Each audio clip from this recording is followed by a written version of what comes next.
Ok. Donc, lors de la dernière séance, on avait parlé des sages au Maghreb, on avait parlé de Kérouan notamment, mais aussi en Espagne, des villes de Cordoue, de Lucena. On avait nommé plusieurs sages, Rabbi Yitzhak El-Fassi notamment, ses élèves et les élèves de ses élèves. On avait parlé du Rosh, Rabbeinu Asher, de son fils, le Baal HaTurim, celui qui a écrit les colonnes, les 4 colonnes, avec cette distinction entre Orach Chaim, Even Haezer, Choshen Mishpat, Yoredea, 4 grands ordres halachiques, qui étaient donc qui segmentaient tous les grands sujets, qui reprenaient tous les grands sujets qui avaient été évoqués dans la Mishnah et dans le Talmud, qui les thématisaient et qui les ordonnaient, on va dire. C'était le deuxième grand code de loi.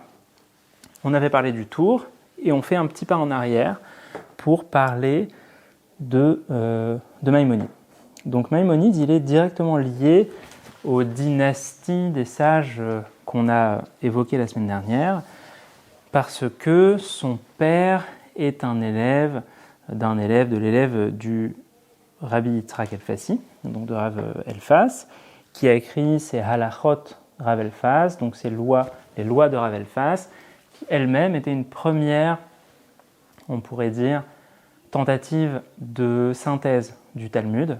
Donc on avait dit que le Rif, lui, quand il écrivait, quand il résumait le Talmud, il ne reprenait donc que les conclusions, pas les discussions. C'est-à-dire que dans le Talmud, ça parle toujours de discussions autour de certaines phrases ou expressions qui sont employées dans la Mishnah pour essayer d'en cerner le sens. Il y a de nombreuses digressions, de nombreuses discussions, et puis ensuite on arrive à une conclusion. C'est-à-dire une conclusion qui n'est pas forcément... on arrive à dire quelque chose qui n'est pas forcément dit dans la Mishnah, ou alors à une réinterprétation des paroles de la Mishnah, ou alors simplement, sur la base de ce qui a été dit dans la Mishnah, on arrive à trancher un problème de halakha qui n'était pas posé dans la Mishnah. Mais c'est-à-dire qu'à partir des données qu'on a de la Mishnah, par tout un développement logique et un recours aux différents versets qu'on a de la Bible, du Tanakh, et de la comparaison des Mishnayot entre elles, des enseignements des sages précédents entre eux, on arrive donc à trancher, à donner la loi sur des cas qui n'ont pas été évoqués dans la Mishnah. C'est un code de loi, ça s'élargit toujours, parce que un code de loi, le plus grand soit-il, ne pourra jamais embrasser, ne pourra jamais recouvrir toute la réalité, toute la complexité de la réalité. Donc, qui dit code de loi, dit forcément, surtout s'il est aussi petit que la Mishnah, aussi petit, c'est quand même pas mal de milliers de Mishnayot, mais ça reste quand même petit par rapport à ce qu'on peut connaître en France par exemple, et donc forcément qu'il y a un élargissement normatif. Cet élargissement, il faut voir ça comme une pyramide ou un cône renversé, avec la Mishnah au-dessus, et puis le Talmud qui va élargir grâce à la discussion, grâce à la comparaison des différentes lois, qui va élargir et qui va permettre de donner des outils pour se confronter à une réalité qui est toujours plus complexe, toujours plus large. Donc le Rav Elfas, lui, reprend toutes ces discussions qui sont très larges dans le Talmud, qui sont souvent pleines de digressions, voire même pleines, des fois même colorées avec des histoires de tel ou tel sage à telle ou telle époque. Et lui, il va vraiment faire une synthèse et dire, voilà, dans tel cas, on fait comme ci, comme ça, un tel a dit comme ci, un tel a dit comme ça, la halakha est comme ça. Donc il est synthétique en fait. C'est une volonté de synthétiser. Donc ça, c'est le Rav Elfas, donc Rav Yitzhak El-Fassi. Et il a eu comme élève, alors c'était soit son élève, soit l'élève de son élève, on en avait parlé. On avait parlé d'un certain Rabbi Yosef Ibn Migash, ou Ibn Miges, qui avait vécu à Séville puis à Lucena, et qui aura lui-même pour élève, donc qui était un élève, ou un élève d'un élève de Rav Elfas, et qui aura pour élève le Rabbi Maimon Hadayan, c'est-à-dire que Rabbi Maimon Hadayan qui sera le père de Maïmonide.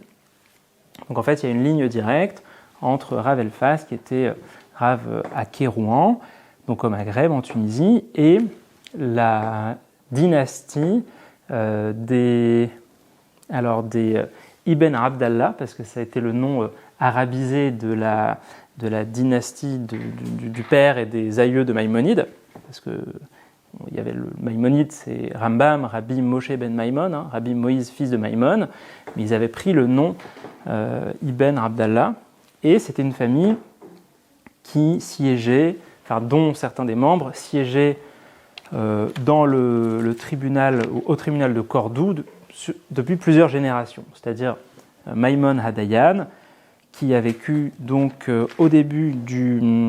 qui a vécu à la fin du XIe, début du XIIe siècle, et le père du fameux Maïmonide.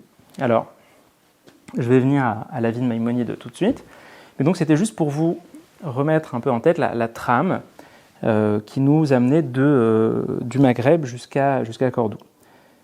Alors, on aurait peut-être pu parler un petit peu plus des Baal et Tosafot. Donc, vous savez, les tosafistes, Tosafot, c'est littéralement les ajouts, les rajouts, ceux qui ont écrit des gloses sur ce que disait le Talmud, et aussi qui étaient en débat avec Rashi, avec les interprétations de Rabbi Shlomo Yitzhaki. Donc, les Baal et Tosafot, des sages qui ont vécu en France et en Allemagne, entre le XIe et le XIIIe siècle, dirons-nous. On a évoqué quelques grands noms, Rabbeinu Tam, Rabbeinu Gershom. Il y en a d'autres, il y a quelques 300 ou 400 noms. Parmi eux, Rabbi Eliezer de Touques, Touques, la ville dans le Calvados, qui a vécu de l'an 1250 à l'an 1290, c'est court, d'accord, une quarantaine d'années, et Rabbi Shimshon de Sens. Sens, c'est une ville à 100 km au sud de Paris, à l'est de Troyes, non plutôt à l'ouest de Troyes. C'est dans le département de l'Yonne. Donc autour de Paris, mais aussi dans le Calvados, il y avait des petits villages qui avaient leur juiverie. Alors c'est très intéressant, pourquoi je dis juiverie, parce que une fois il m'est arrivé de participer à l'élaboration d'une espèce de liste de toutes les communautés juives de France, pour quelqu'un qui devait diffuser un journal juif. Et donc on devait lister le nom du rabbin, la rue dans laquelle était la synagogue, le numéro de téléphone du président, etc. Et j'ai compté pas mal, peut-être quelques dizaines, de synagogues qui étaient dans la rue de la Juiverie, ou rue de la Petite Juiverie. Donc il y a des synagogues en France qui sont dans des villes comme ça. C'est assez marrant d'ailleurs. Donc ça atteste d'une présence juive assez ancienne, et des fois dans des coins de France très très éloignés de Paris ou des grandes villes. Donc là voilà, je vous parle de la ville de Sens dans l'Yonne, ou alors la ville de Touques, qui est un petit peu plus connue. Donc les Baal et Tosafot, Rabbi Eliezer de Touques, qui est quelqu'un d'assez important, qui a une bonne partie des liasses qu'on a des Tosafot, donc des Tosafot qui aujourd'hui, des commentaires qui sont aujourd'hui imprimés à côté de tous les passages de Talmud, nous viennent de Rabbi Eliezer de Touques, qui lui-même a procédé à une forme de synthèse des différentes gloses de ses contemporains. Et donc nous, ce qu'on a aujourd'hui quand on étudie les Tosafot, quand on étudie les commentaires des Tosafot, on n'a pas forcément le Tosafot de Sens, le Tosafot de Touques, le Tosafot de je ne sais quel patelin en France, mais on a des Tosafot qui ont été, on va dire, synthétisés par Eliezer de Touques et éventuellement aussi Shimshon de Sens. C'est pour ça que c'est des figures assez importantes. Donc Eliezer de Touques, qui a vécu, comme j'ai dit, de 1250 à 1290, qui reprend pour une bonne partie ce qu'avait écrit Shimshon de Sens, qui lui a vécu de 1150 à 1230, et qui était un élève de Rabbi Yitzhak, si ma mémoire est bonne, Rabbi Yitzhak Hazaken, Isaac ben Samuel de Dampierre. Alors vous pouvez aller regarder où c'est la ville de Dampierre, D-A-M-P-I-E-2-R-E, c'est aussi dans le Calvados, c'est au sud-ouest de Caen, c'est vraiment une petite bourgade qui, aujourd'hui, je crois qu'il y a 100 habitants, 150 habitants. Donc voilà, c'est intéressant. C'est des gens dont on parle encore 8 ou 9 siècles après, que Rashi va souvent citer. Et comme je l'ai dit, dans la ville où il y avait Rabbeinu Tam, il n'y avait même pas forcément un minyan. Il n'y avait pas 10 hommes majeurs. Donc on imagine aujourd'hui qu'un rabbin, il doit alors il n'y avait pas le choix, mais on voit souvent le rabbin comme faisant ses 3 prières par jour dans la synagogue avec le minyan, etc. Il y avait des juifs qui vivaient dans des villes tellement petites, où la communauté juive était tellement petite qu'il n'y avait même pas forcément la possibilité de faire une fila en minyan. Donc pour dire que la présence juive en France, elle est attestée, évidemment, mais qu'elle était aussi, il y avait de nombreux sages, de nombreux rabbins, des yeshivot, une espèce, on pourrait dire, d'âge d'or du judaïsme rabbinique entre le XIe et le XIIIe, XIVe siècle en France, avec évidemment ce qu'on sait, notamment les croisades, etc. Donc ça, c'est pour les Baalei HaTosfot, pour donner quelques éléments supplémentaires, avec aussi un moment crucial pour dire qu'il va nous permettre de comprendre que les Tosafot qu'on a, les ajouts qu'on a, ces gloses-là qu'on a, ne nous sont pas parvenus sous forme de manuscrits originaux, ou en tout cas, pour une bonne partie, c'est des copies de copies de copies, parce qu'une grande partie a été perdue lors du brûlement du Talmud, en place de Grève en 1242. Donc, 4 rabbins, dont le sage Yechiel de Paris, qui ont été attaqués, je ne saurais pas très bien comment le dire, par un certain Nicolas Donin, un juif apostat, qui avait attaqué le Talmud. Alors je ne me rappelle plus très bien quelle était l'accusation, mais voilà, que ça a commencé des accusations en fait on va dire que le Talmud contiendrait des choses qui seraient contre le christianisme, pour le dire très vaguement. Ça commence à ce moment-là, ça commence au XIIIe siècle, donc c'est la première, et puis après il va y avoir la fameuse dispute, il va y avoir d'autres disputations, la fameuse disputation que je vous invite à lire parce qu'elle est traduite, la disputation de Barcelone entre Nachmanides, donc là on est déjà en Espagne un siècle après, qui est assez intéressant en effet, un débat entre Nachmanides et Pablo Cristiani, c'est ça?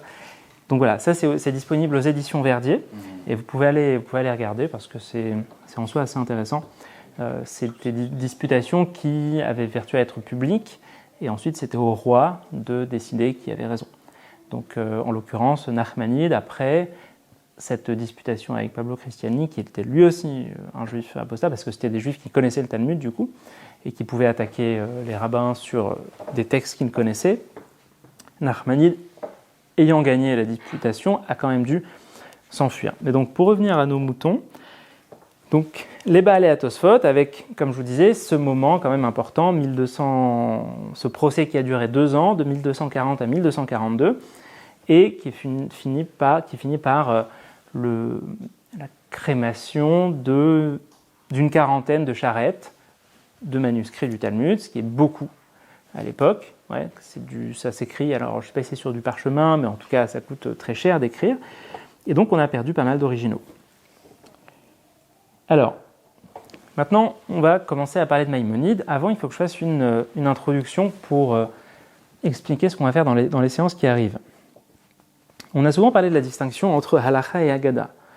Halacha, littéralement la loi, pour le dire vite, la loi juive, ce qui touche à la pratique, à la façon d'orienter la pratique.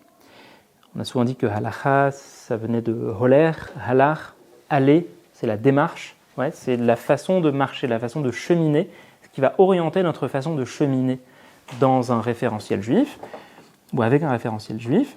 Donc on a souvent parlé de la distinction entre Halacha, littéralement ce qui touche à la loi, et Agada, ce qui touche plutôt aux homélies, à l'enseignement, mais qui n'est pas de nature juridique, plutôt philosophique, morale, éthique.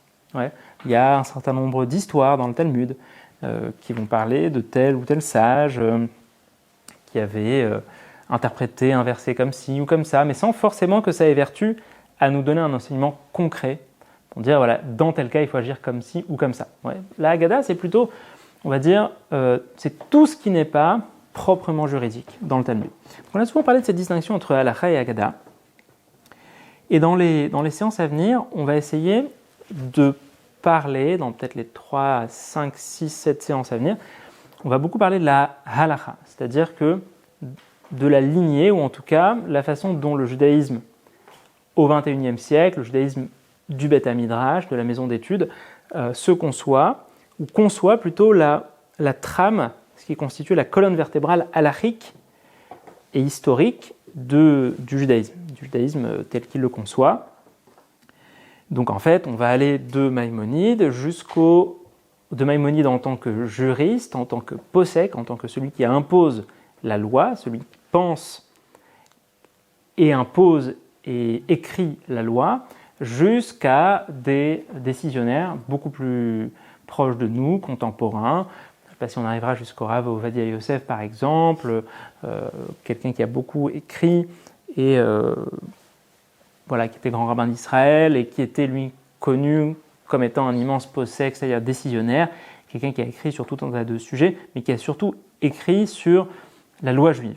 Moins en philosophie juive, beaucoup moins. Il a écrit quelques recueils de Moussard, d'éthique juive, des commentaires sur les Pirkei Avot, sur les maximes des pères, mais c'était surtout un juriste. Donc, il y a cette lignée-là, de juristes, de travaux en lien avec le droit juif, et on pourrait distinguer ça d'une autre ligne qui, elle, fait plutôt d'une trame qui va de Maïmonide. En fait, on peut partir bien avant, mais si on devait partir de Maïmonide en tant que philosophe, du Maïmonide du Guide des Égarés, à un penseur comme Rav Kook, par exemple, au XXe siècle, qui est connu, évidemment, qui est un grand décisionnaire, mais qui est connu aussi pour avoir beaucoup écrit en philosophie et en mystique juive, pourrait-on dire. Donc, pour ne pas mélanger les genres, peut-être qu'on sera amené dans les séances prochaines à parler surtout de halacha, c'est-à-dire des grands codes de loi, et dans un deuxième temps, de revenir à la période de Maïmonide ou même un peu avant, et de faire l'histoire de la mystique, de la Kabbale, de la philosophie juive. Ouais. Parce que, on va dire, il y a quelque chose d'assez juste, il faut avouer, dans l'affirmation qui consiste à dire qu'un sage comme Maïmonide, par exemple, est reconnu d'abord et avant tout, ou en tout cas plutôt, que ce qui fonde sa légitimité en tant que philosophe dans le monde juif, c'est aussi, et d'abord peut-être, le fait qu'il soit légitime sur le plan du droit, c'est-à-dire sur le plan de ce qu'il a écrit en halakha. J'entendais un rabbin qui disait que si Maïmonide n'avait pas écrit le Mishneh Torah, on va en parler dans quelques instants, son grand code de loi, personne n'aurait jeté un œil à son Guide des Égarés. Alors c'est une exagération évidemment, mais il y a quelque chose de vrai là-dedans, à savoir que dans le monde juif, tel qu'il est, dans le monde juif rabbinique / orthodoxe, on a compris, ce qui fonde la légitimité d'un sage, c'est avant tout sa connaissance du Talmud, et c'est-à-dire aussi sa capacité à décider, à prendre des décisions en matière de halakha. Donc c'est la raison pour laquelle ça peut être intéressant pour nous d'abord de travailler sur ce noyau-là halachique, et ensuite, autour de ça, de montrer toutes les discussions qu'il peut y avoir, toute la philosophie, tous les débats théologiques qu'il peut y avoir. Évidemment, ça dit quelque chose de la conception du judaïsme qu'on peut avoir, parce que si on parle de noyau halachique, ça veut dire que le judaïsme, c'est ça avant tout.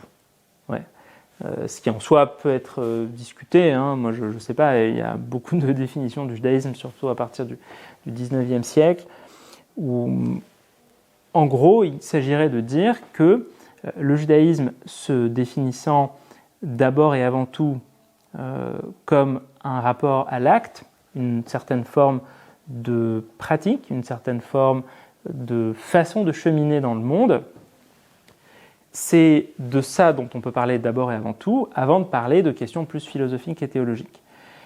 Ça, en soi, c'est vrai que ça peut être discuté. Là, je suis certains penseurs comme Rav Soloveitchik, par exemple, ou certains ne l'apprécient pas, mais Yeshayahu Leibovitz, qui était un philosophe, un scientifique aussi israélien qui a eu pas mal d'importance dans les années 60 à 90, donc au XXe siècle en Israël, et qui, ayant vu que le judaïsme, au niveau des philosophies et des courants de pensée, était extrêmement diversifié, était divers, était riche, sont arrivés à réduire le judaïsme à la halakha. C'est-à-dire que ce qui unifie finalement le peuple juif en tant que porteur d'une religion, c'était un certain mode d'être, c'était une certaine façon d'agir, c'était une certaine façon c'était un certain type d'expérience qu'ils pouvaient avoir, une certaine façon de cheminer dans le monde.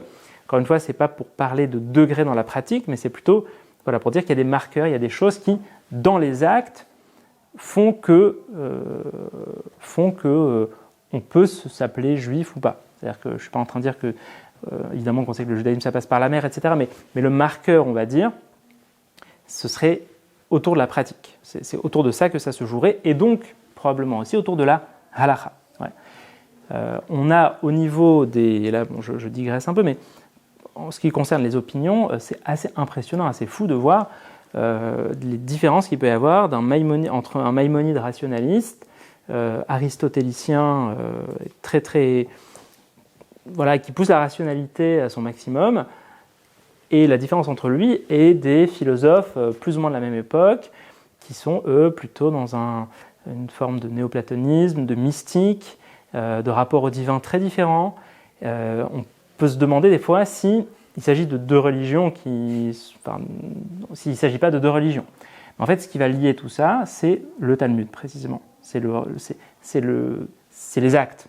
Ces gens-là habitent le monde de plus ou moins de la même manière, avec certaines nuances évidemment, mais plus ou moins de la même manière. Et après, pour ce qui est des idées, alors là, vraiment, c'est à se poser des questions, quoi. Est-ce qu'il y a des idées juives? Et bon, on parle souvent du monothéisme, etc. Mais en soi, on peut compter sur le bout des doigts les dogmes juifs à proprement parler. Ouais, ce que je dis, bref, c'est à nuancer, mais revenons à notre sujet. Donc, je parlais de cette distinction entre halakha et agada, simplement pour dire qu'on va probablement pas mal parler de halakha dans les séances à venir. Cette distinction entre halakha et agada, et là on va parler de Maïmonide, mais juste pour finir, cette distinction entre halakha et agada, elle est semi-légitime parce que dans le Talmud, en soi, cette distinction n'existe pas vraiment. C'est-à-dire que dans le Talmud, vous pouvez avoir des discussions très poussées sur des questions on va dire juridiques, sur la façon de trancher tel ou tel sujet, tel ou tel problème dans la loi juive. Et puis au milieu de ces discussions, une dracha, une homélie, un enseignement éthique, une histoire, une fable qui va s'entremêler, qui va se mettre au milieu. Et donc en fait, la Haggadah va colorer la halakha. Ouais, tout ce qui n'est pas juridique va colorer le juridique. Hein. On n'est pas du tout, quand on lit du Talmud, on n'est pas du tout dans un code civil avec des alinéas, etc. Déjà parce qu'il y a des discussions, parce qu'il y a énormément de digressions, et parce qu'il y a aussi des histoires, des fois qui apparaissent en plein milieu. Donc, des fois, on ne sait plus très bien est-ce qu'on est dans la halakha, est-ce qu'on est dans la Haggadah. Donc, il faut dire que c'est simplement une différence qu'on fait dans notre tête pour mieux saisir les différents types de contenus. Mais en soi, les frontières ne sont jamais très claires. Ouais, les frontières sont souvent floues entre la halakha et la Haggadah. Et dans des codes de loi importants, on va des fois avoir des alinéas ou des lois, entre guillemets, qui nous disent un tel avait l'habitude d'agir de cette manière, et d'ailleurs, les hommes sages se comportent comme ci ou comme ça, même si ce n'est pas une loi à proprement parler, même si ce n'est pas normatif, même si on n'est pas obligé.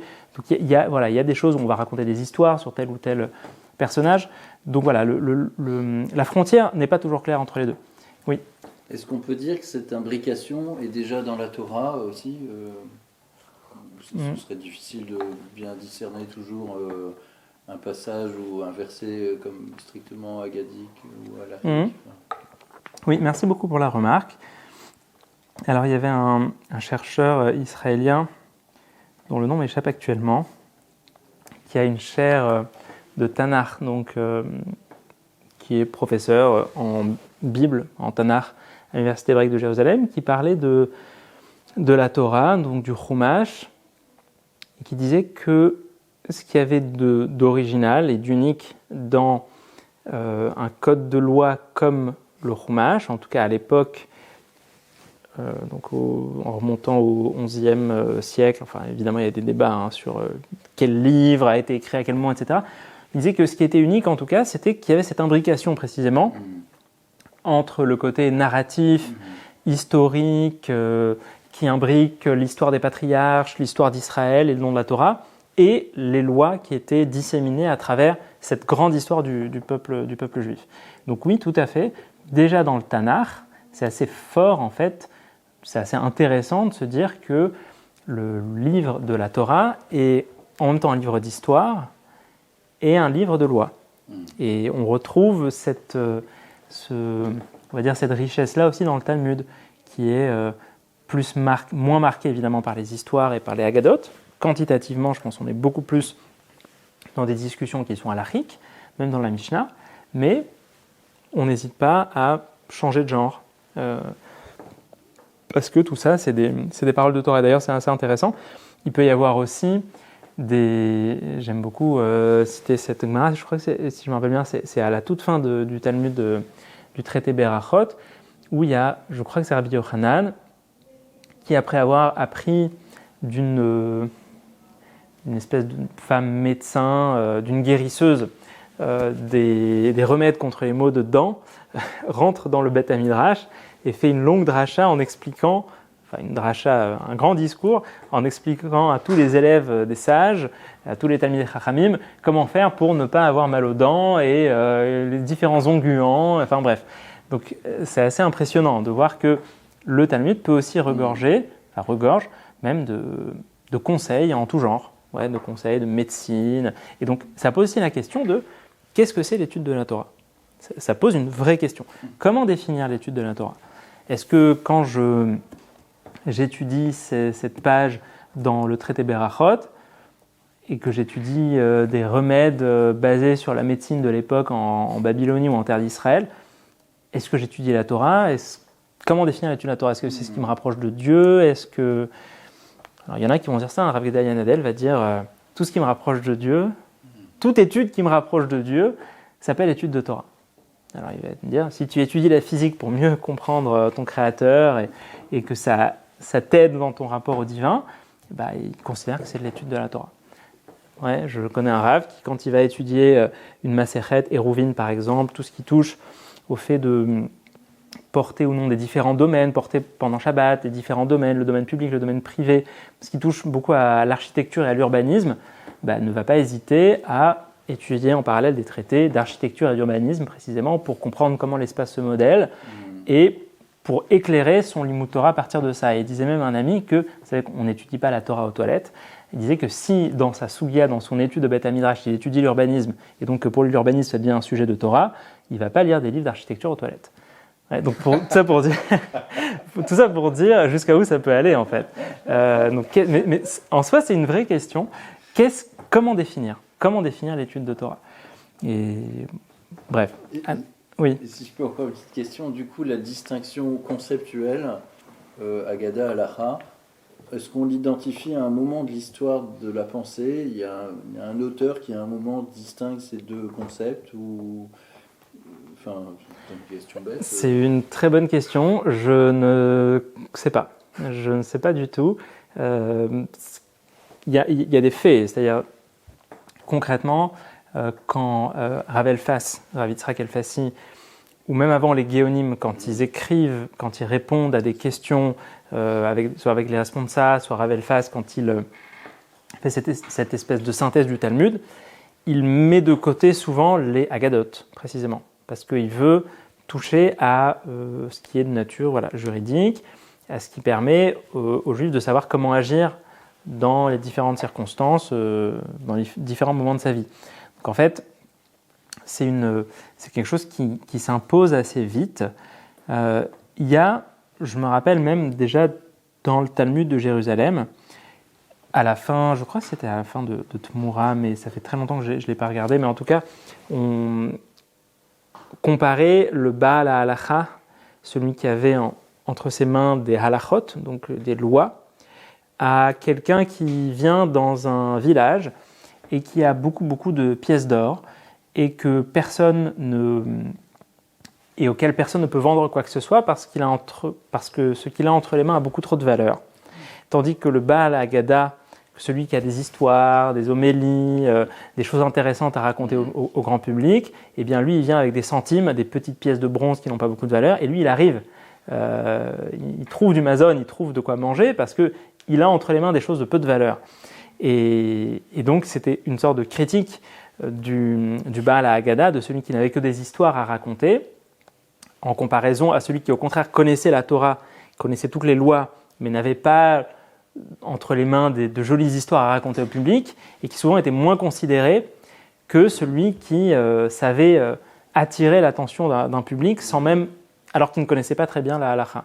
Et donc, je me rappelle d'une distinction déjà dans le Talmud de Jérusalem, entre Baal HaHalakha et Baal HaAgada. C'est-à-dire qu'on a tendance à se moquer un petit peu de celui qui ne connaît que des histoires.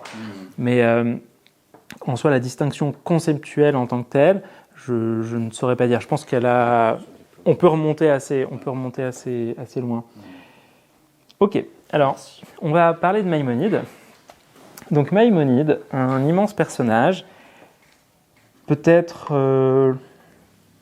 le plus grand personnage, on ne fait pas de compétition évidemment, mais c'est une personne qui a à la fois été une éminence sur le plan halachique, mais aussi une éminence sur le plan philosophique. C'est-à-dire c'est celui qui a écrit le code de loi peut-être le plus important de l'histoire juive, qui est le Mishneh Torah, mais qui a aussi écrit l'ouvrage de philosophie qui est peut-être le plus important, qui a le plus d'importance dans l'histoire juive, c'est le Guide des Égarés. Alors Maïmonide, il est né à Cordoue, donc en Espagne, en 1138. Je vu qu'il y en a qui disent 1135, mais disons 1138. Et il est décédé en Égypte, à Fostat, en 1204.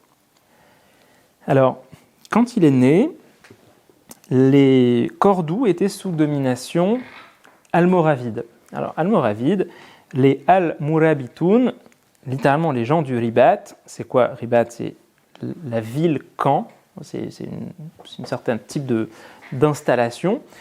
C'était une tribu, ou des tribus, un assemblage de tribus berbères qui a régné sur le Maroc, la Mauritanie, le Sahara occidental, l'ouest de l'Algérie et le sud de la péninsule ibérique, donc jusqu'à Cordoue, du milieu du XIe siècle au milieu du XIIe siècle. Donc une espèce de confédération tribale qui est devenue un empire, donc l'empire almoravide. Donc qui partait de, si ma mémoire est bonne, du Maroc, donc du Maghreb, et qui a conquis le sud de la péninsule ibérique, comme je disais. Ça, c'est quand Maïmonide naît. Quand Maïmonide a 10 ans, Cordoue va être conquise par les Almohades. Les Almohades, c'est une autre tribu berbère. Almohades, ça vient de l'arabe al-muwahidun, littéralement les unificateurs. Vous entendez wahad, enfin comme echad en hébreu, echad un. Ceux qui unifient, ceux qui dégagent, essaient de dégager la tendance aux anthropomorphismes, c'est-à-dire qui veulent dégager de la vision qu'on peut avoir de Dieu tout lien avec l'humain, toutes les caractéristiques humaines qu'on pourrait lui accorder, même dans la façon d'en parler. En gros, c'est un islam plus rigoriste, on va dire, plus rigoureux, plus rigoriste plutôt que celui des Almoravides. Et alors que les Juifs pouvaient, en payant un tribut, rester sur des terres d'islam, sous les Almoravides, quand les Almohades arrivent à Cordoue, alors là, ils ne laissent pas le choix du tribut qu'on pouvait payer pour rester en terre d'islam, pour qu'un non-musulman puisse rester en terre d'islam. Et là, c'est ce qui est proposé aux Juifs, c'est la conversion ou l'exil. Alors, la famille donc, de Maïmonide, donc on rappelle que son père y siégeait au tribunal rabbinique, Rabbi Maïmon Hadayan. La famille va errer dans le sud de l'Espagne pendant 10 ans. Pendant 10 ans, avant d'arriver à Fès en 1159-1160. Donc Maïmonide, il a 22 ans à peu près. C'est ça, il est né en 1138, donc il a à peu près 22 ans quand il arrive à Fès. Ensuite, je vous parlerai de ses écrits, mais déjà pour vous donner une idée globale de sa vie. Autour de 1165, ils vont se déplacer, aller en terre d'Israël, à Akko, à Saint-Jean d'Acre, pour différentes raisons, avant de finir par s'installer, pour des raisons qui touchent simplement à la difficulté, à leurs difficultés matérielles, aux difficultés matérielles auxquelles ils étaient confrontés en terre d'Israël à cette époque-là, avant d'aller donc à Phostate. Phostate, c'est dans la périphérie du Caire, en 1165. Donc, Espagne, puis ensuite Maroc, puis terre d'Israël, et puis ensuite, en 1165, quand Maïmonide n'a pas encore 30 ans, ils reviennent avec sa famille à Phostate. Vers 1171, Maïmonide, donc il a à peu près 33 ans, il commence déjà à être connu, Maïmonide est nommé Raïs al-Yahoud, donc Raïs c'est comme roche, la tête, Yahoud les juifs, donc la tête des juifs, donc on va dire le rabbin, le grand rabbin, ou le responsable, c'est une espèce de responsable, je n'ai pas étudié très précisément quels étaient les pouvoirs du Raïs al-Yahoud, mais comme souvent, il s'agit probablement de quelque chose qui mêle à la fois un pouvoir politique et religieux. C'est-à-dire que c'est celui qui est proche du pouvoir, qui fait office à la fois d'autorité religieuse, mais aussi de représentant, et éventuellement celui qui va gérer les affaires courantes. En 1177, Maïmonide voit son frère, enfin il ne le voit pas, mais le frère de Maïmonide décède dans un périple qui était censé le ramener ou l'emmener en Inde. Il faisait un commerce de pierres précieuses. Et Maïmonide, qui jusqu'à présent qui a toujours refusé de prendre de l'argent pour enseigner la Torah ou pour incarner une position rabbinique, eh bien Maïmonide, qui vivait notamment grâce au commerce de son frère qui le soutenait financièrement, Maïmonide va décider d'exercer la médecine et il deviendra médecin attitré du vizir, puis de Saladin, et même du fils du sultan. Alors, je vous ai parlé un petit peu de sa vie, donc 1138-1204. Maïmonide, il a écrit beaucoup de choses, et dès son plus jeune âge. C'est-à-dire qu'il commence à écrire, quand il a la vingtaine, déjà un traité de logique. Donc, en hébreu, ça donne Milot Haïgayon. Alors, Maïmonide, il faut savoir qu'il a écrit en judéo-arabe et en hébreu. Il y a beaucoup de choses qu'il a écrites en judéo-arabe, beaucoup de choses qu'il a écrites en hébreu. Donc à chaque fois, j'essaierai de préciser. Il commence par écrire un traité de logique, en hébreu Milot Haïgayon. En français, on traduit simplement par traité de logique. Ça aussi, vous pouvez le trouver traduit dans je ne sais plus quelle édition, mais vous tapez sur Internet traité de logique Maïmonide, vous le trouverez. C'est une forme de résumé de la logique de son époque, de résumé de la logique aristotélicienne, une espèce d'introduction. Il faut se dire qu'un jeune homme, quand il apprend, avant de se lancer dans la philosophie, dans la théologie, il apprend évidemment la grammaire, il apprend la logique, il apprend les mathématiques, il apprend la biologie. Et c'est une forme de processus graduel qui l'amène finalement à toucher à la métaphysique, à la philosophie, ce qu'on appellerait la théologie, la science du divin. Ouais, avant de toucher à la science du divin, ce qui touche à l'âme, ce qui touche au divin, on commence par des sciences beaucoup plus concrètes, de la logique, de la grammaire et des sciences. Et évidemment, pour les Juifs, c'est de la Bible, de la Mishnah et du Talmud. Ouais, de la Bible de 5 à 10 ans, de la Mishnah de 10 à 15 ans, et ensuite le Talmud. Alors, ça donc c'est lorsqu'il a à peu près 20 ans. Ensuite, Maïmonide va s'atteler à la rédaction d'un commentaire de la Mishnah, donc des 6 ordres de la Mishnah, donc Pirouch HaMishnah, le commentaire de la Mishnah, qui va écrire de plus ou moins de 23 à 30 ans, 32 ans, 33 ans. Le Pirouch HaMishnah, il va l'écrire en arabe, en judéo-arabe. Alors judéo-arabe, c'est-à-dire qu'il écrit en caractère hébraïque, mais c'est de l'arabe. D'accord ? Donc, je ne sais pas, il va dire... je ne sais pas quel mot en arabe je pourrais sortir, mais dites-vous que c'est en graphie hébraïque. D'accord ? C'est ça qui est intéressant. C'est en graphie hébraïque, mais la langue elle-même est arabe. C'est comme si j'écrivais en hébreu bonjour, bet, vav, nun, bonjour, vous voyez, mais que j'écrivais du français tout en écrivant en graphie hébraïque.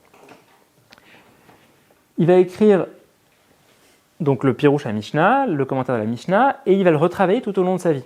il existe plusieurs versions du Pirush HaMishnah et on a des morceaux de manuscrits du Pirush HaMishnah de la main même de Maïmonide, dans lesquels on voit des ratures. C'est-à-dire qu'en fait, alors que la graphie, alors que sa façon d'écrire a déjà changé, c'est-à-dire qu'on voit 20 ans, 30 ans après, il va faire une rature, il va changer un mot, changer une expression. Donc en fait, le Pirush HaMishnah, on sait qu'il l'a retravaillé tout au long de sa vie.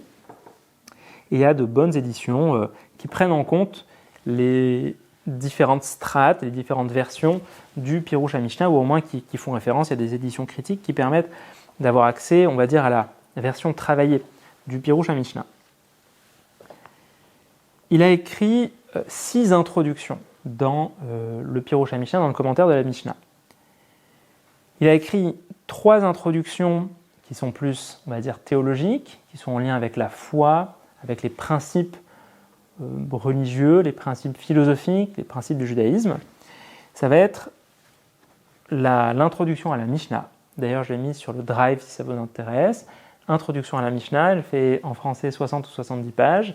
Vous allez sur le Drive, dans articles et documents annexes, et vous trouvez Maïmonide, introduction à la Mishnah. Je vous la conseille, c'est très intéressant. Donc, c'est son introduction à son commentaire à la Mishnah. Il a une introduction au 11e chapitre du traité Sanhedrin, qui parle notamment de la résurrection des morts, mais dans lequel il va faire la liste des fameux 13 principes de foi. On parle souvent aujourd'hui des 13 principes de foi. Il y en a même qui, après chaque prière du matin, disent les Yud Gimel Ikarim, les 13 principes de foi, les 13 choses dans lesquelles un juif ou une juive doivent croire. C'est Maïmonide qui fait cette liste-là dans le Perek Chelek, dans son introduction au chapitre Chelek, qui est en fait aussi une forme de commentaire de la première Mishnah de ce chapitre. La première Mishnah de ce chapitre commence par la fameuse phrase « Kol Israël yesh lahem chelek leolam haba » tout Israël a part au monde futur, et voici ceux qui n'ont pas part au monde futur, etc. etc. Donc c'est très marrant d'ailleurs l'apparente contradiction entre le début de la Mishnah et la suite. Donc c'est une forme de grande introduction en fait, à la question aussi de l'au-delà, du monde futur, de la résurrection, la question de la mitzvah, c'est-à-dire de la rétribution aussi, du châtiment et de la rétribution. Alors ça, vous pouvez les trouver, alors elle n'est pas sur le Drive, mais ça se trouve également dans vous tapez quelque part sur Internet, introduction de Maïmonide au chapitre Chelek. Je pourrais même éventuellement, si ça vous intéresse, vous le scanner. Et troisième introduction, on va dire, de nature un peu philosophique, éthique, pas halachique, c'est son livre sur ce qu'on appelle le Shmona Prakim, littéralement le traité des 8 chapitres, qui aussi se trouve en français. Vous le trouvez aux éditions Verdier. C'est un commentaire sur les maximes des pères. Ouais, donc vous avez d'ailleurs aux éditions Verdier les maximes des pères, donc Pirkei Avot. C'est un traité de Mishnah qui parle de l'éthique, on va dire, c'est des enseignements éthiques et pas halachiques précisément, qui est suivi, je crois que c'est avec la traduction d'Eric Smidevich d'ailleurs, qui est suivi du traité des 8 chapitres de Maïmonide.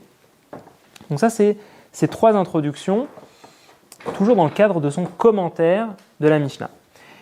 Maintenant, il y a 3 introductions plus halachiques, plus juridiques, où il va préciser des questions de loi juive, vous donner des grands principes pour aider à saisir la halacha. Ça va être une introduction au traité Horayot, qui parle de la façon de juger. Ouais, ça touche au fonctionnement du tribunal et au fonctionnement d'un jugement, la façon de rendre le jugement. Il y a son introduction au Seder Kodshim, à l'ordre Kodshim, littéralement qui parle de la sainteté et de tout ce qui touche au Korbanot, et donc au sacrifice. Et il y a son introduction au Seder Taharot, qui touche à la pureté et l'impureté rituelle. Donc il a écrit 6 grandes introductions, à chaque fois 3 de nature à chaque fois différentes. Alors, ça, il l'a écrit, donc, si on suit les dates, donc ça, c'est ce qu'il écrit jusqu'à à peu près 30 ans. Donc, si on suit les dates, il est toujours en train de se balader, enfin, plutôt d'errer avec sa famille, parce qu'on dit que lorsqu'il a 10 ans, Cordoue est conquise par les Almohades, Ensuite, pendant 10 ans, il y a 10 ans d'errance pendant lesquels ils commencent vers la fin à rédiger le Milot Haïgaïon, donc le traité de logique. Puis ensuite, ils vont en Israël et ils reviennent seulement en 1171, donc il a à peu près, autour de 1170, 1169, donc il a à peu près la trentaine. Là, il atterrit à Fostat, et là, il a déjà écrit le commentaire de la Mishnah. Donc le commentaire de la Mishnah, il l'écrit à dos de chameau et à dos de cheval, en allant d'un village à l'autre. D'ailleurs, dans une de ses lettres, alors je crois que c'est un de ses élèves, il dit voilà, je n'ai pas de repos, j'écris sur mon cheval, j'écris sur mon âne, j'écris dans la grotte ou la nuit, enfin bref. Donc c'est assez impressionnant. Alors ça c'est pour donc ce qu'il a écrit jusqu'à l'âge de 30 ans. Vers la quarantaine, il va commencer à rédiger le Mishneh Torah. Alors là, il y en a qui vont dire vers 35 ans, 30 ans, c'est plutôt a priori vers 40 ans. Il commence à rédiger le Mishneh Torah, qui est particulièrement important. C'est le premier, vraiment, on pourrait dire, code de loi après la Mishnah. Ouais, la Mishnah, c'était, je ne sais pas si on peut dire code de loi, c'était plutôt une mise par écrit des traditions orales de la Torah Sheba'al Peh, de la loi orale. C'est une mise par écrit de la loi orale, mais bien que ce soit ordonné de façon assez thématique, il y a 6 ordres, il y a une soixantaine de traités, il y a quand même à l'intérieur des Mishnayot pas mal de digressions, des changements, des évolutions. C'est une première phase on va dire, de thématisation. Alors, ce que fait Maïmonide, c'est vraiment un niveau au-dessus. C'est-à-dire que lui, il va... Donc le Mishneh Torah, pour vous donner une idée, c'est 1000 chapitres, c'est 14 livres, 14 grands livres, et 88 sujets. Alors je vais vous les faire rapidement, alors, pas les 88 sujets, plutôt les 14 traités pour que vous ayez une idée. Et ce Mishneh Torah, donc littéralement la répétition de la Torah, on va voir si on a le temps dans le texte pourquoi il a appelé ça répétition de la Torah. Je vous fais le spoiler. Répétition de la Torah, c'est ce qu'on appelle, c'est le nom qu'on donnait aussi au traité, au 5e livre de la Torah, qui était le livre d'Evarim dans lequel Moïse répétait la Torah. C'est qu'il y a les 4 premiers livres qui n'ont pas la même, on va dire, valeur que le 5e, parce que les 4 premiers livres sont donnés par Dieu à Moïse. Le 5e livre, c'est Moïse qui répète la Torah. Ouais, c'est pour ça qu'on l'appelle, les Chachamim l'appellent le Mishneh Torah, littéralement la répétition de la Torah, ou le nouvel enseignement de la Torah, où Moïse fait une sorte de synthèse de toute la Torah. Il revient sur le Har Sinaï, il revient sur différentes choses. Évidemment, c'est une parole inspirée, mais c'est Moïse qui déclame. Ouais, c'est Moshe Rabbeinu qui déclame, qui parle. Et ça peut avoir certaines conséquences sur le plan d'ailleurs halachique et dans différents débats qu'il peut y avoir dans l'Agmara, parce qu'on aura tendance, peut-être, on en avait parlé un petit peu, je ne vais pas revenir dessus, mais on aura tendance à accorder éventuellement, selon certains, à considérer différemment certains rapprochements entre des versets, à les considérer différemment entre si c'est dans les 4 premiers livres ou si c'est dans le 5e livre. Parce que, du coup, si c'est une parole humaine, les rapprochements sont moins interprétables que dans les 4 premiers livres où les rapprochements entre les sujets sont, entre guillemets, divins, tandis que si c'est Moïse, peut-être que c'est interprété différemment. C'est plus une logique humaine, il faut suivre plutôt une logique humaine dans la progression des sujets. Bref, ça peut avoir quelques conséquences, en tout cas selon certains commentateurs. Donc pour revenir sur le Mishneh Torah, donc répétition de la Torah, 14 traités, avec donc le Mishneh Torah lui-même qui est rédigé en hébreu, dans un hébreu pur et limpide.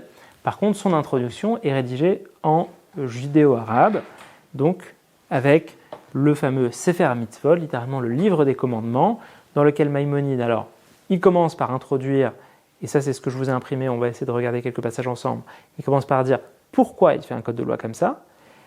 Il va faire ensuite une espèce de travail de comptabilisation de toutes les mitzvot, parce qu'à son époque, on parle de 613 mitzvot, mais encore faut-il qu'on sache comment les ordonner. Dans la Torah ne dit pas ça c'est la mitzvah numéro 1, ça c'est la mitzvah numéro 17, ça c'est la mitzvah numéro 372. Donc il faut nous-mêmes on est obligé de comptabiliser. Il y en a qui vont dire, mais pourquoi comptabiliser? Il y a des milliers de mitzvot. D'accord? Mais si on dit qu'il y en a 613, alors c'est un travail, c'est un puzzle presque à constituer pour dire qu'est-ce qui est une mitzvah, qu'est-ce qui n'est pas une mitzvah, qu'est-ce qui est une sous-mitzvah. Ouais, une mitzvah peut avoir plein de ramifications, mais qui ne sont pas comptabilisées comme des mitzvot. Donc il y a tout un travail, ce qu'on appelle des monarei ha-mitzvot, des comptabilisateurs des mitzvot. C'est un genre littéraire presque qui a cours au 10e, 11e, 12e, 13e siècle et qui vise à mettre de l'ordre dans toutes les mitzvot. Une question, oui. digression, mais qui a dit 613? Moi je pensais que justement quelqu'un les avait comptés et qu'on en était arrivé à 613. Alors c'est une très bonne question. Alors, c'est un rave, c'est à la fin du traité Makot, qui va sur la base d'une gematria, donc un jeu à partir d'une valeur numérique, va faire une sorte va comptabiliser, va dire que le nombre de mitzvot, c'est 613. Mais il ne le démontre pas. Le jeu de mots, alors non, c'est pas la valeur numérique, je pourrais vous le montrer après parce que c'est dans l'un des documents qu'on avait distribués. C'est Rabbi Simlai, c'est ça si ma mémoire est bonne, qui va dire que, alors Torah c'est Gematria, alors si je refais le compte, Tavresh 600, donc Vav et He, on est à 611, plus, donc vous voyez ce que c'est les valeurs numériques, donc Tav, donc en gros chaque lettre est à mettre en parallèle, parce que les chiffres arabes n'existaient pas, donc le Aleph ça va être 1, le Bet ça va être 2, Gimel ça va être 3, donc chaque lettre on l'associe à un numéro, donc les 10 premières lettres de l'alphabet hébraïque, on va de 1 à 10, les 10 lettres suivantes de 10 à 100, et les 4 dernières lettres c'est par centaines, donc Kouf 100, Resh 200, Shin 300, Shin et Sin 300, Tav 400. Donc chaque mot a une valeur numérique. C'est par Peraot la Chorma, c'est des choses qui viennent pour aiguiser, pour donner du goût à la Chorma, à la sagesse. C'est pas des preuves. Je sais qu'aujourd'hui on aime beaucoup faire des gématriotes et des valeurs numériques et des drachotes et des homélies à la synagogue à partir des valeurs numériques. C'est ce qui vient donner du goût, mais une dracha normalement n'est pas construite sur ce genre de choses. Une dracha qui se tient. Je referme la parenthèse. Donc Torah, si on fait le calcul, Tav 400, Vav 6, Resh 200, He 5. D'accord ? Donc on est à 611. 400 plus 200 plus 6 plus 5, ça fait 611. Donc le mot Torah, il a pour valeur numérique 611. Et on sait qu'il y a 2 commandements qui ont été dits directement par Dieu aux Hébreux. D'accord ? Donc la Torah qui a été transmise par Dieu à Moïse, puis de Moïse au Béné Israël, ce mot Torah, il contient le chiffre 611, enfin le nombre 611, et il y a 2 autres commandements qui ont été transmis directement, donc qui sont à considérer presque en parallèle de la Torah. C'est les 2 premiers commandements, c'est « Je suis l'Éternel ton Dieu et tu n'auras pas d'autre Dieu devant moi », n'est-ce pas ? D'ailleurs, c'est intéressant parce que le premier commandement, on ne commande rien, c'est plutôt une affirmation. Donc il y a un débat chez les médiévaux pour savoir est-ce que c'est un commandement ou pas. Est-ce que c'est un présupposé ou est-ce que c'est un vrai commandement ? Parce qu'il vient juste affirmer quelque chose. Donc ça c'est intéressant.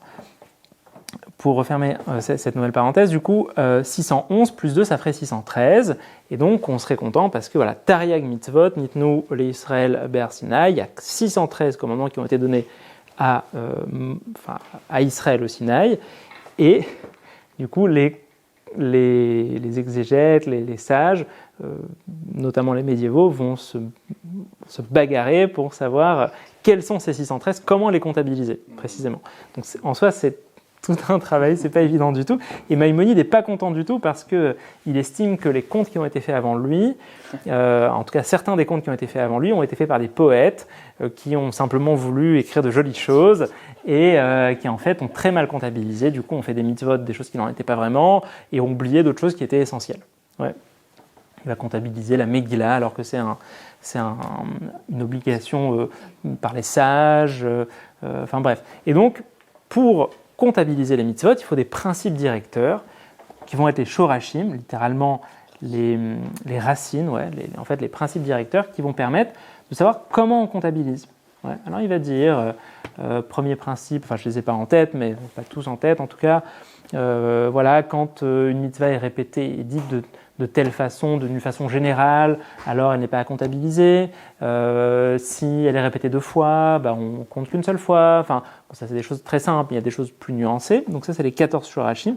D'ailleurs, c'est en train d'être traduit en français par le Sefer HaMitzvot, donc le livre des commandements, qui contient à la fois les shorashim, les 14 principes directeurs de comptabilisation des mitzvot et les 613 mitzvot. C'est en train d'être retraduit, enfin je ne sais pas si ça a déjà été traduit en français, en tout cas c'est en train d'être traduit en français par Stéphane Goldsberg et Ephraim Kahn, et je pense qu'ils ne vont pas tarder à sortir ça si ça vous intéresse. Donc il compte 248 mitzvot racées, donc 248 mitzvot positives, et 365 mitzvot négatives. Ouais, donc 248 tu dois, et 365 tu ne dois pas, ouais, ou tu dois ne pas. D'accord ? Donc c'est une distinction qu'on fait couramment entre les mitzvot positives, mitzvot négatives, entre les commandements à agir et les commandements au contraire qui visent à nous restreindre. Alors là aussi, il y a 248, ce seraient les 248 membres et tendons d'un homme, et 365, ça correspond aux 365 jours de l'année, et là aussi il y a des jolis commentaires là-dessus pour savoir pourquoi les mitzvot négatives sont en lien avec le nombre de jours et les mitzvot positives sont en lien avec les membres humains. D'accord ? Voilà, ça c'est du travail à la maison pour peut-être essayer d'avoir une interprétation sympathique là-dessus. Alors, donc ça c'est pour le Sefer HaMitzvot. Donc là je vous parlais du début du Mishneh Torah, donc l'introduction du Mishneh Torah, c'est du judéo-arabe du coup, et la fin du Mishneh Torah, et ça c'est intéressant, ça va parler des Ilchot Melachim ou Milchamot, donc des lois relatives aux rois et aux guerres, notamment à la question du Messie. C'est pour ça que je vous ai imprimé, on n'aura pas le temps de les lire ce soir, mais probablement la semaine prochaine, les 2 derniers chapitres du Mishneh Torah, donc les chapitres 999 et 1000, dans lesquels il parle du Messie et des temps messianiques. Il va dire que c'est pas très intéressant les temps messianiques parce que ça ne rajoute pas de sagesse et d'amour de Dieu, mais il faut en parler quand même un peu, donc bon, il en parle. Donc ça c'est assez intéressant, que il va encadrer en fait, alors c'est une remarque que fait le Rav Cherki, où en fait les tout premiers chapitres du Mishneh Torah, c'est des chapitres vraiment philosophiques, où il va parler de physique, il va parler de métaphysique, il va parler de Dieu, du premier moteur, des différentes sphères. C'est vraiment de la physique et de la métaphysique aussi aristotélicienne, évidemment retravaillée par Rambam, avec pas juste judaïsé, mais réintégré par Rambam. Donc le début, c'est des choses très très métaphysiques, très élevées, très éthérées. Et puis la fin, c'est les temps messianiques. D'accord ? Donc ça part des grands principes philosophiques juifs, et on arrive tout à la fin à la vision sur l'avenir, sur les temps messianiques. Ce qui est intéressant avec Maïmonide, contrairement par exemple au Rav Yitzhak Elfassi, Maïmonide, il a écrit des livres sur tout. C'est-à-dire, je ne vous ai pas encore fait la liste des 14 traités dans le Mishneh Torah, mais il va écrire autant sur des lois qui ont cours à son époque, des lois, comment gérer des relations entre les voisins, comment construire une haie en fonction du nombre de mètres carrés ou d'hectares qu'a tel ou tel voisin, les lois relatives à l'agriculture, au mariage, etc. Donc des choses qui ont cours à peu importe où on est, et des choses qui n'ont plus cours à son époque, c'est-à-dire les lois relatives au sacrifice. Ouais. Beth Amikdash, au temple, il n'y a pas de temple à son époque, pourtant il va écrire des dizaines, des centaines de chapitres sur le temple, sur les sacrifices, sur... Alors je vais vous faire la liste, comme ça vous allez voir. Donc ça c'est assez intéressant. Et le Baal HaTurim, donc je vous avais parlé du fils du Rosh, lui qui avait écrit les fameuses 4 colonnes, qui est aussi le deuxième grand recueil de lois, le deuxième grand code, à peu près un siècle et demi après Maïmonide, lui ne va pas écrire sur les corbanotes, il ne va pas écrire sur les sacrifices. Ouais, c'est vraiment Maïmonide qui a fait ce travail de thématisation que quasiment, qu'à ma connaissance, plus ou moins personne n'a fait après lui. D'accord ? Donc il écrit absolument sur tout. Et d'ailleurs, il y a un débat, parce qu'il y en a qui vont dire que dans le Guide des Égarés, on a l'impression que les sacrifices ne vont pas réapparaître à l'époque du Messie, mais pourtant il écrit des dizaines, des centaines, je pense des centaines de chapitres sur les corbanotes, sur les sacrifices. Que faire ? Contradiction entre le Maïmonide du Guide des Égarés et le Maïmonide du Mishneh Torah. C'est un genre de questions qui apparaissent assez souvent. Je n'ai pas encore parlé du Guide des Égarés, on en parlera cette fois-ci ou la fois prochaine, en sachant que j'aimerais bien qu'on lise peut-être des passages de l'introduction de Maïmonide au Guide des Égarés. D'accord, là, aujourd'hui, on va regarder quelques passages dans son introduction au Mishneh Torah, mais ce sera intéressant de regarder quelques passages de son introduction au Guide des Égarés. Alors donc, Mishneh Torah, je vais vous faire rapidement les 14, traités dans le Mishneh Torah. Le Mishneh Torah, on l'appelle aussi le Yad HaChazaka. Yad, alors si maintenant vous êtes fort en valeur numérique, Yud c'est 10, ouais, donc Aleph, Ben, Gimel, Dalet, He, Vav, Zayin, Chet et Yud, c'est l'alphabet, donc de 1 à 10. Yud c'est donc, ça correspond à 10. Dalet, Aleph, Ben, Gimel, Dalet, 4. Yud, Dalet, 14. Donc Yad c'est la main en hébreu. D'accord, donc le mot Yad, il a pour valeur numérique 14. Et 14, ça tombe bien, c'est aussi le nombre de livres, de traités, pourrait-on dire, de traités ou de livres, qu'il y a dans le Mishneh Torah, ouais, dans le Mishneh Torah de Maïmonide. Donc on parle de la main forte, ouais, du Yad, de la main de Maïmonide. Quand on parle du Yad de Maïmonide, on parle de son Mishneh Torah.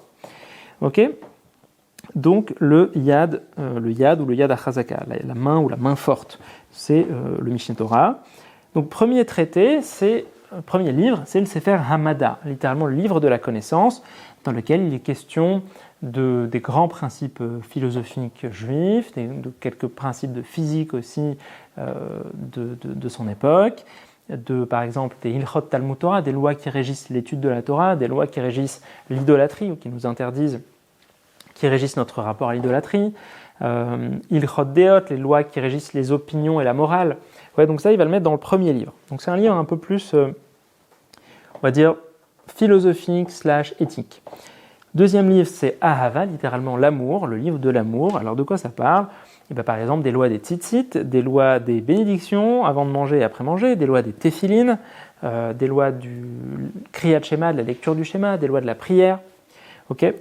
Troisième livre, Zmanim, le livre du temps, dans lequel on va par exemple avoir des thèmes comme le Kiddush HaChodesh, donc les lois qui régissent la façon de renouveler le mois, ouais, donc la nouvelle lune, la façon de bénir la lune, de lancer le nouveau mois, mais aussi Shabbat par exemple, Yom Tov, etc. Donc tout ce qui touche au temps. Quatrième livre, c'est le Sefer Nashim, littéralement le livre sur les liens avec les femmes. On a par exemple la Sota, l'histoire de la Sota, les Girushin, le divorce, mais aussi Ishut, le mariage, tout ce qui touche à l'intimité. Ça, c'est le quatrième livre. Là, je vous donne des exemples. Ce n'est pas exhaustif, mais juste pour que vous ayez une idée. Le cinquième livre, littéralement, le livre de la Kedusha, Sefer Kedusha, donc le livre de la sainteté, là qui va parler des interdits sexuels, des interdits qui touchent à la bouche, donc ce qu'on peut manger, ce qu'on ne peut pas manger, de la shrita, donc la façon, l'abattage rituel. Ça, c'est la Kedusha, la sainteté, donc la sainteté dans les mœurs et la sainteté dans ce qu'on mange. Sixième livre, le livre Sefer Hafla'a, littéralement le livre de l'écart, de la mise à l'écart. Et là, on parle des Shavuot, des Nedarim, donc de tout ce qui est des serments qu'un homme peut s'imposer. Donc je m'interdis ci, je m'interdis ça, toutes les façons, tout ce qu'on peut performer avec la bouche. Aujourd'hui, on a du mal à imaginer, mais il fut un temps où on avait un rapport à la parole peut-être assez différent, et quelqu'un qui disait je m'interdis ceci ou je m'interdis cela, eh bien il devait passer par une Atarat Nedarim, il devait passer devant 3 personnes ensuite qui allaient lui l'autoriser à revenir sur ce qu'il avait dit.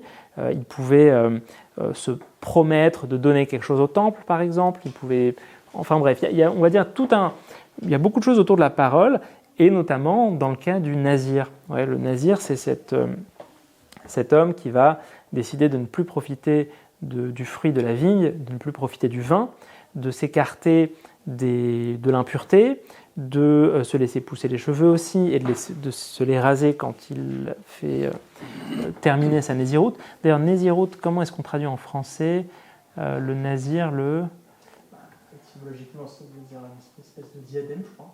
Un diadème, oui, mais il n'y a pas un Et terme. ça se traduit en hébreu moderne par moine, ça donne moine. Un moine. Et sinon, c'est une pure translittération, c'est naziréen. Tu vois. Hmm.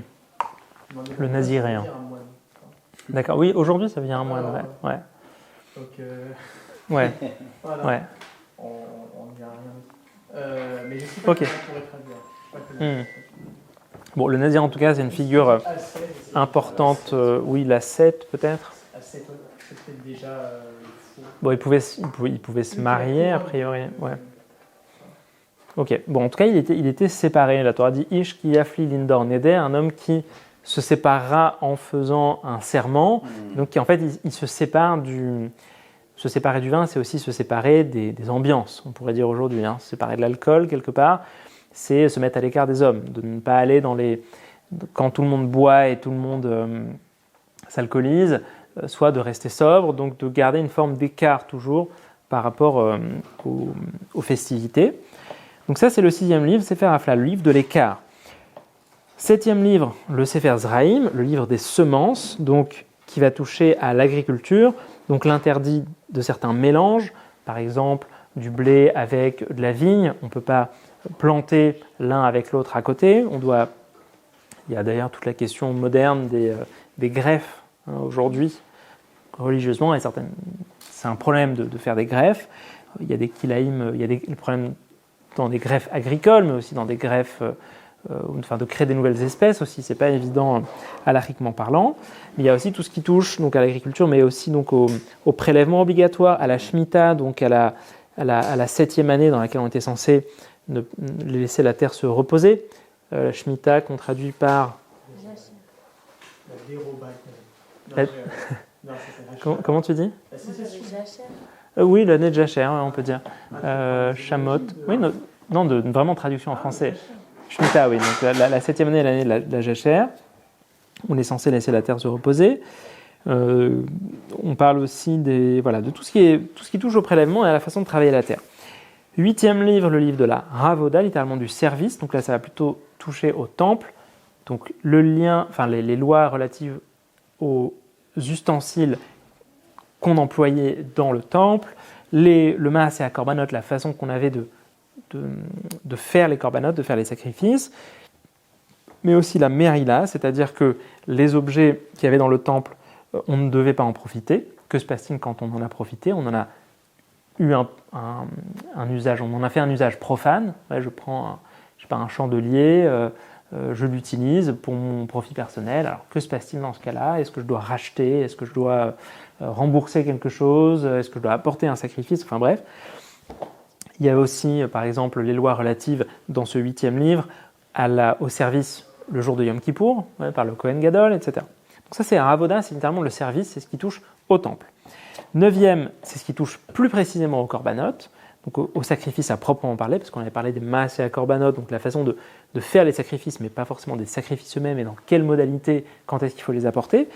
Donc là, on va parler du korban pessar, par exemple, de la tmoura, du rachat, si j'ai décidé qu'une bête devait être sacrifiée et que je décide de la racheter, comment ça se passe? Est-ce que je dois rajouter 20% ou pas? Est-ce que si je veux faire passer la valeur sur de l'argent, comment ça se passe? Enfin bref, donc ça c'est ce qui est lié au korbanot. Donc 9e traité, 10e livre plutôt, Sefer Tahara, le livre de la pureté. Donc c'est ce qui touche à la pureté et à l'impureté rituelle, Tumatmet, donc l'impureté relative aux morts, la Paradouma, la vache rousse qui permettait de sortir de l'impureté du mort, Mikvaot, les lois relatives au bain rituel. Ouais. 11e livre, le livre de Nezikin, donc ce qui touche au dommage, donc au lien entre les hommes. Code de commerce et autres, ce qui touche au vol, au meurtre, Niske Mammon, donc tout ce qui est des dommages qu'on peut se causer l'un à l'autre. Encore une fois, ce n'est pas exhaustif. 12e livre, Kinyan, donc le livre littéralement de l'acquisition, et là qui va parler des esclaves, de l'acquisition des esclaves, parce que l'esclave, je rappelle qu'à l'époque, c'est un bien, c'est un bien comme une table, ça peut être un bien, un animal, ça peut être un bien, un esclave, c'est un bien. Chez les philosophes grecs, chez tout le monde à cette époque-là, c'est comme ça que ça s'envisage. Mechira, donc les ventes, Shrenim, les lois qui régissent les rapports entre les voisins, etc. 13e livre, le livre de Mishpatim, littéralement les lois. Alors là, ça va toucher aux prêts, aux emprunts d'argent, d'objets, à la location d'un espace, d'une terre, d'un objet, au prêt, à la mise en gage. Donc ça, c'est le l'Ilchot Mishpatim. Et le 14e livre, Sefer Shoftim, le livre des juges, qui là va parler plutôt du tribunal, du grand tribunal, le Sanhedrin, le fameux. Mamrim, littéralement les rebelles.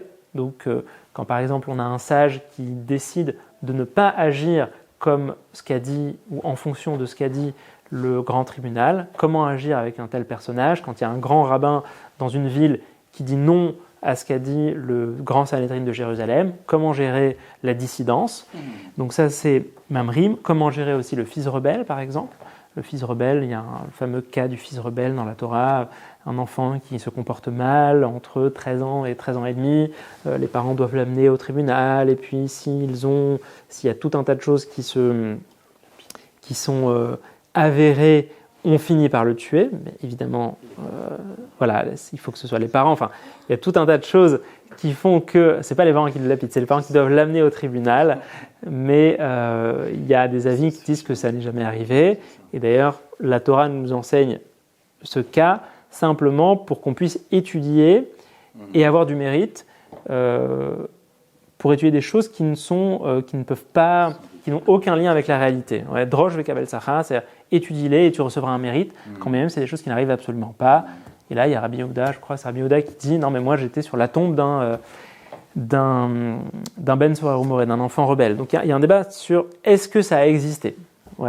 Mais en tout cas, voilà, dans Mamrim, dans cette thématique-là des rebelles ou de la dissidence, il y a aussi la question du fils rebelle.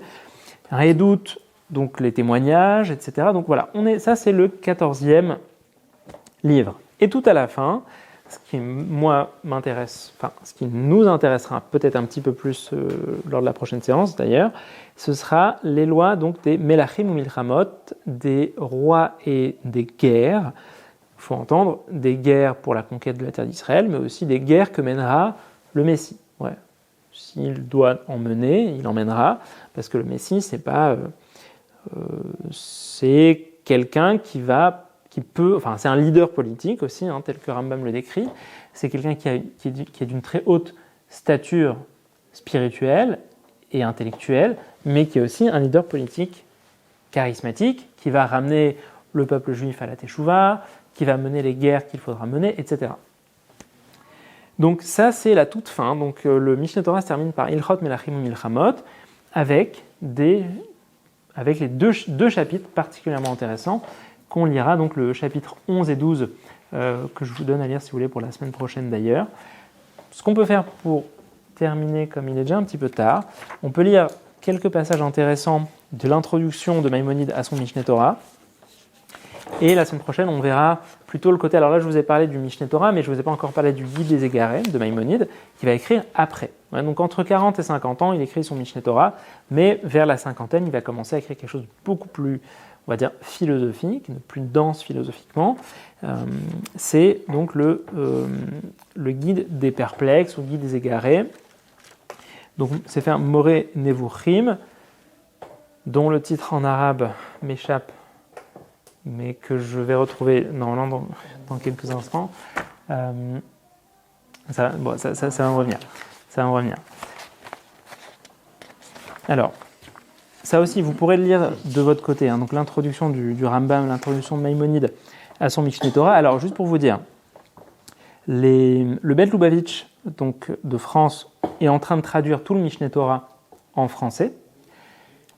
Je pense qu'ils ont déjà quasiment fini ou fini complètement. C'est une traduction intéressante. C'est franchement, elle est claire, elle est accessible. C'est une traduction avec évidemment certains partis pris. Par exemple, j'avais noté que on va parler de si Maïmonide disait hébreu, Am Israël, par exemple, peuple d'Israël, il va traduire par peuple juif. Ouais. En soi, on traduit comme ça aussi. Mais il faut toujours se rappeler que dans une traduction, même ce genre de choix qui ont l'air des choix très simples, sont évidemment connotés. On a parlé de la distinction entre peuple d'Israël et peuple juif. Juif, c'est un terme qui a aussi une histoire. On parle des Judéens, on parle de la scission entre le royaume d'Israël et le royaume de Juda en moins 722. Donc déjà, juif, c'est une certaine partie. Ouais, c'est ceux qui viennent de la tribu de Yehuda et de Binyamin. Donc voilà. Et puis, même des fois, je crois qu'il y avait le mot hébreu, il traduisait plutôt par juif.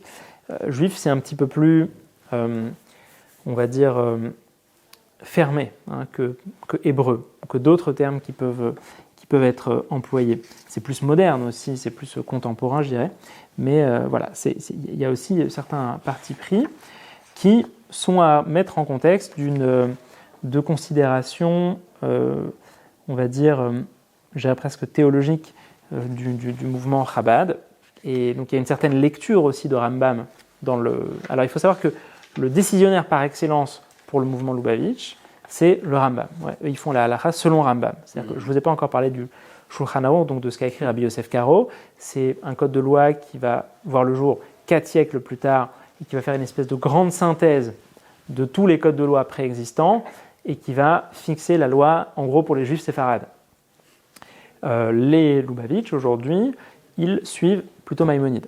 C'est-à-dire que dans le cas où il y a une divergence entre Rabbi Yosef Karo, ce qu'il a écrit dans le Shulchan Aruch, et Maïmonide, vont plutôt aller dans le sens de ce qu'a écrit Maïmonide. Même si, comme je l'ai dit la semaine dernière, Rabbi Yosef Karo va la plupart du temps comme Maïmonide. Ouais, parce qu'il va à la majorité. Il y a Maïmonide, Rabbi Yitzhak Elfassi et le Roche. Ouais, il prend les 3 grands piliers et il tranche à la majorité. Par exemple, sur un cas, une question, est-ce que c'est A ou c'est B, il y en a 2 sur 3 qui disent A et un dernier qui dit B.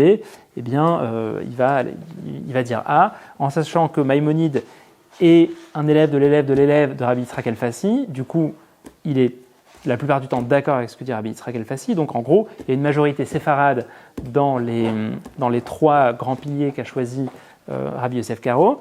Et donc, il y a une dominante séfarade dans le Shulchan Aruch tout court. Ce que lui reproche le Rav Moshe Isserles, Ashkenaz, qui a écrit des gloses, justement, pour des fois même contredire Rabbi Yosef Karo. Mais donc je referme cette parenthèse, simplement pour dire qu'il y a un vrai intérêt de la part du mouvement Lubavitch, et c'est tout à leur honneur, de traduire aussi Rambam en français pour diffuser, pas juste le Rambam commentateur de la Mishnah ou le Rambam qui écrit sur les maximes des pères ou qui écrit des lettres, mais aussi le Rambam en tant que décisionnaire, le Rambam en tant que halachiste. Et donc, c'est cette traduction que je vous présente, qui est vraiment très très moderne, donc qui a été finalisée il y a 1 an ou 2 ou 3, quoi. Donc c'est vraiment dans les années 2020.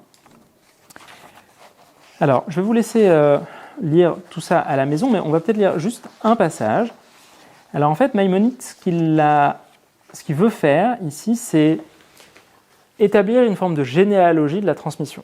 Il va vraiment commencer à parler de Moïse et arriver très très tard, quasiment jusqu'à lui, pour montrer qu'il est vraiment dans la continuité de quelque chose. Et pour aussi on va dire clarifier, pour que le lecteur, sachant que c'est une entreprise assez novatrice que fait Maïmonide, pour que le lecteur se rende aussi compte que ces lois qu'il va lire dans ce grand code de loi sont en cohérence, sont dans la continuité de la Mishnah, de la Bible, du Talmud. Et c'est très important. Un auteur qui écrit un livre, surtout en halakha, il doit bien faire remarquer qu'il n'invente rien, qu'il est vraiment dans la continuité de quelque chose.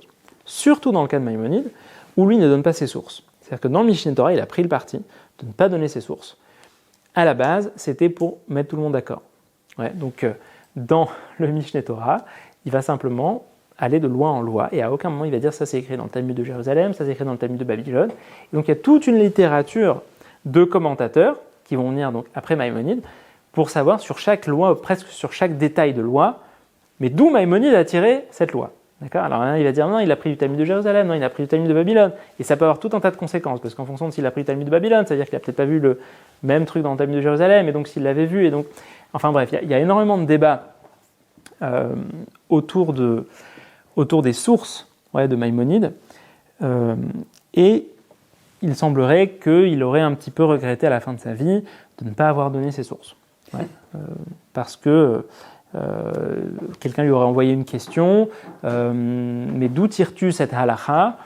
Il ne s'en serait pas rappelé et il se serait dit, mais si moi qui ai écrit le livre, je ne me rappelle pas de la source, à plus forte raison, ça va être compliqué pour quelqu'un qui lit le livre de trouver la source. Donc voilà, donc ça pour dire que Maïmonide doit évidemment faire ce travail, il doit montrer que ce qu'il fait, c'est dans la continuité de quelque chose. Et vous vous rappelez que dans le cadre de la Torah Shebéalpé, donc de la loi orale, de la Torah orale, c'est pas du tout évident de mettre ça par écrit. Donc chaque grand sage qui va écrire de la Torah orale, mais il se rend compte qu'il est dans une espèce de paradoxe et il doit justifier pourquoi est-ce qu'il écrit de la Torah orale. La Torah orale, c'est censé être à l'oral, par définition. Alors il va utiliser un argument qu'on commence un petit peu à connaître. On va prendre la page 21 si vous voulez. J'ai entendu les échos. Oui. Alors, on va peut-être pas tout lire, mais donc page 21. À notre époque, vous voyez en français, à notre époque, en bas de la page, et c'est le deuxième paragraphe en hébreu. Donc page 21, c'est bon. Donc il va parler avant lui de Rabbi Yehuda Hanassi. Pourquoi Rabbi Yehuda Hanassi a écrit la Mishnah ? Il va ensuite parler de l'époque de Rav Hina et Rav Ashi, ceux qui ont écrit le Talmud. Il va ensuite parler des Géonim qui ont écrit tout un tas de choses. Et puis il va dire, nous, où en sommes-nous à notre époque ? Ou Bezman Hazé Takfua Tsarot Yeterot. Et aujourd'hui, on est dans une phase où c'est de plus en plus difficile. Vedachaka Asha, alors on a vu, il a connu, il a été contemporain des conquêtes almohades, des persécutions. Vedachaka Asha et Akol, Veavda Chochmat Rachamenu, Binat Nevonenu Nistatra. Donc, la sagesse de nos sages a disparu, l'intelligence des gens d'esprit s'est voilée. L'efika chotam aperushim ve'alachot ve'atshuvot shechibru ageonim ve'ra'u shem dvarim mevoarim. Toutes ces tshuvot, toutes ces responsas qui avaient été écrites par les géonim, par les recteurs des académies de Babylone du 7e au 11e siècle, eh bien, c'était des choses assez claires. Ça venait pour, on va dire, clarifier certains points de loi obscurs. Eh bien, c'était clair à leur époque, mais aujourd'hui, ça ne l'est plus. On n'arrive plus à s'en sortir avec cette littérature-là. Nitkashu bi'amenu ven mevin anyanehem karaoui et la mea demispare, et plus personne ne comprend ce qu'ils ont écrit.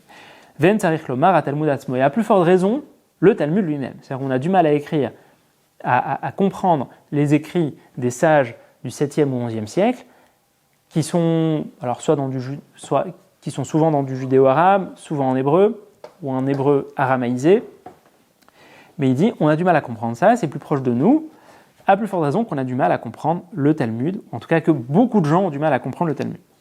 Ha-Bavli ve'Yerushalmi, le Talmud de Babylone et le Talmud de Jérusalem, Vesifra, Vesifre, Vetosefta et tous les recueils annexes. Shem Tzrichin Da'ad Rechava Venefesh Chachama Uzman Aroch. Il faut beaucoup d'intelligence et beaucoup de temps pour bien les saisir. V'achar kar yivada mem aderech hanechocha badvarim ha'asurim ba'mutarim u'shardin ha'torah. En gros, il faut beaucoup étudier, il faut avoir un esprit large et du temps pour savoir s'orienter et comprendre et connaître tout ça. Et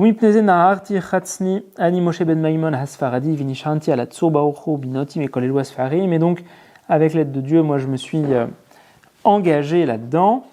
Et je me suis dit que j'allais rédiger un texte qui allait clarifier, reprendre et clarifier tous ces écrits qui étaient déjà disponibles et qui permettraient de s'orienter dans ce qui est permis, ce qui est interdit, ce qui est pur, ce qui est impur. Imsher din Torah, kulam belashon brura veder ktsara, hachete Torah shebealpe, kulas dura befiakol belo kushia velo piruk. Jusqu'à que la Torah orale dans son intégralité soit dura, donc ordonnée, befiakol dans la bouche de chacun, belo kushia velo piruk, sans aucune question, sans aucune difficulté. Lo zeomer beko vezeomer beko, qui n'est pas l'un qui dit ceci et l'autre qui dit cela. Et la dvarim brurim, mais des choses claires. Et là, Maïmonide, il a une vision de la marloquette. On a tendance aujourd'hui, et je terminerai là-dessus, à dire que la marloquette c'est quelque chose de magnifique. D'accord ? L'un dit A, l'autre dit B, c'est magnifique le judaïsme, il y a plein d'avis différents. Maïmonide, lui, il crée un code de loi dans lequel il y a une voie qui est unique. Il vise à harmoniser, à synthétiser et à parler d'une voix unique. La marloquette, pour lui, n'est pas le signe, il va devoir s'arranger avec ça d'ailleurs, n'est pas le signe d'une évolution. Ça peut être le signe au contraire d'une régression. Ça peut être au contraire le signe de la difficulté des temps, de la difficulté de l'époque.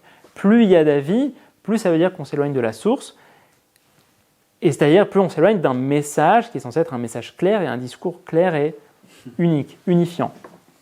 En soi, ça peut être débattu, voilà, ça peut être débattu, ça peut être élargi. Mais en tout cas, c'est on va dire, ce dans quoi est Maïmonide. Et il termine par quelque chose qu'on avait vu aussi un petit peu dans le tour, je crois, la semaine dernière, 2 ou 3 lignes plus loin, jusqu'à ce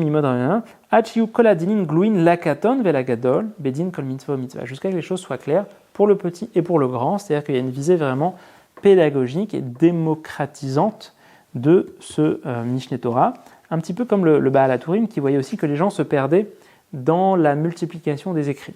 Donc il voulait rassembler dans un livre tous les avis. Alors lui, il a pris le contre-pied de Maïmonide.